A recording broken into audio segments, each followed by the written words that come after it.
Moreno had a pretty good year last year as a 3-year-old, but he has really turned into a super horse this year for trainer Eric Guillot, who joined us on the line right now. Eric, good morning. Good morning, guys. How are you? We're doing good. Good. Moreno obviously doing very well. A win 2 starts back in the Whitney wire-to-wire. Last time out, ended up finishing a really game second in the Woodward. But what was it that really got him that big Grade 1 win 2 starts back in the Whitney? Well, really, honestly, it's not just the Whitney. If you go back and look since he broke his maiden at Belmont last June, a little over a year ago, I think he's probably been, it's funny because every guru seems to say he's just getting good lately. But if you go back and look, I don't think there's a handicap horse that in his division that ran 8 triple-digit buyers out of 11 starts. He ran 8 over 100 triple-digit buyers over 11 starts. He's pretty ultra consistent at this point.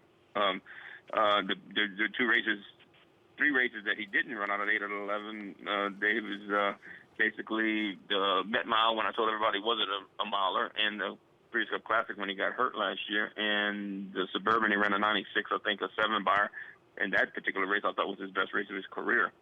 But that being said, he shows up pretty good. So to get to the Whitney was basically he got everything his way. Infractions, the track play, I guess speed that day. I don't know if he really did or not, but I mean he ran 48 flat, which is Saratoga's a pretty good time frame. They let him get out loose on the lead, and every time he's going to be hard to reel in. And how proud were you of him last time out, fighting all the way down to the wire? He did get beat, but that was a really good second.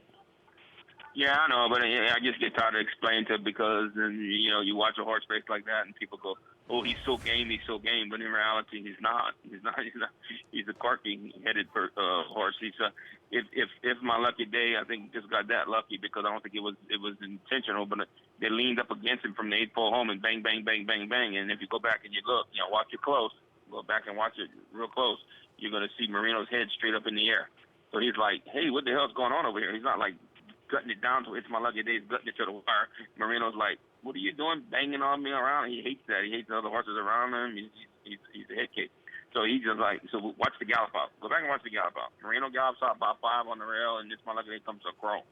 So this won't happen again. The jockey knows now if someone comes inside of him to lay up against him, go outside or jump or 2. If they come outside, go inside or jump or 2. All right. He don't like horses. That's why in the Met Mile when they had a wall of horses in front of him, he just put his head up and said, "I don't want none of this today." Well, you've obviously looked at the field on Saturday, and it's deep. I mean, there are a lot of horses in there. You've drawn towards the outside. Is there anybody that you think can go with you, or are you just straight to the front as usual?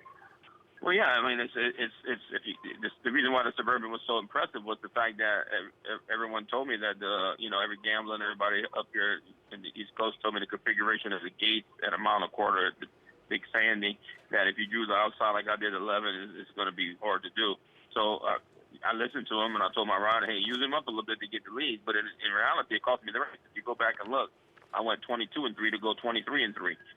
When you break with him from the configuration of the gate, you're actually 3 behind. Right there from the start. Boom. I broke with him, I'm 3 behind. So now I had to shake him up to get there, and then they pressed me 46-4, pressed me another. I put him away, I pressed another one, 110 and change, and it took Deal inside the 16th ball from 20 off of it to catch me late. And it was the race was run 2 minutes and 2/5, which is a pretty stiff mile and a quarter, as y'all all know. Question for you, Eric. You had mentioned how good he's been for the last year plus or so. It took him a little while to break his maiden, and then as soon as he broke his maiden, it was like boom, right into graded stakes company, right into these big races. Was there something that you remember when you right around the time when he broke his maiden that you saw, okay, this is going to be the turning point, this is going to be a change in him? There was 2 things. There was two things that made the really determining factor. My partner tried to quit making him a juvenile horse, a stakes horse as a maiden, then a juvenile horse in the fall, and then a derby horse in the spring, which is that kind. So basically, when he kind of like said, "Hell on, I'm running for maiden 30," kind of at one time, which I said, "Yeah, like I'm gonna run this horse with maiden." I knew how much ability he had, naming him after him and stuff.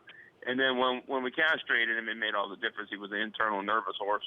He would get washed out into the gate when he goes into the gate, and everything didn't go his way. So as soon as we castrated him and gave him a little time to put some weight back on and not running back to back to back, and send him to, that hard to track. I mean, I hope Santa Anita got the track back right now and safe on horses. But back when I was running that Santa Anita, the track was hard, and this horse, he's not the most complimented best horse in the world. He's got his share of issues.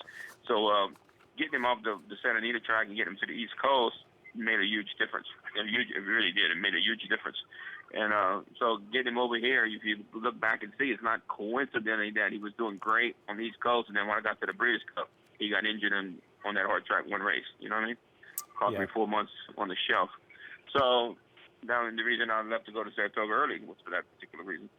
So now, hopefully that, when I get back, and the reason why I didn't want to run it off again and chose the Jockey Club was for that particular reason. I don't know. Maybe it's good. Maybe it is. Who knows? But I'm not going to be a guinea pig with my best horse. Just that simple. Well, best of luck. Thanks for taking some time to join us, and hope to see you go wire to wire on Saturday. That'd be great. Thanks, guys. All right, have a great day. Have a good day. All right, Eric Guillot, trainer of Moreno. Certainly the speed of that race. Yeah, the speed of the speed. The wild card is the horse drawn to his outside, Big Casanova, who ships in.